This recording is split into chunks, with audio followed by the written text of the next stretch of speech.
નમસ્કાર દર્શક મિત્રો, આપ જોઈ રહ્યા છો YNN ન્યૂઝ. હવે જોઈએ અગત્યના સમાચાર.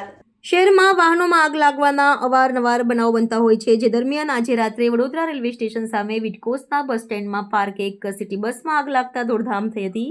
જોકે બસમાં મુસાફર કે ડ્રાઈવર કંડક્ટર હાજર ન હતા. ફાયર બ્રિગેડે થોડી જ વારમાં આગ કાબૂમાં લીધી હતી. આગ લાગવાનું પ્રાથમિક કારણ શોર્ટ સર્કિટ હોવાનું મનાય છે.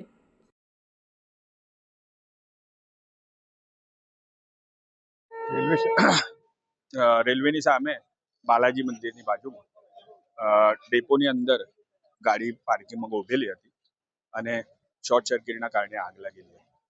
કોઈ જાનહાની છે? ના, કોઈ જાનહાની નહીં. શું નામ આપનું?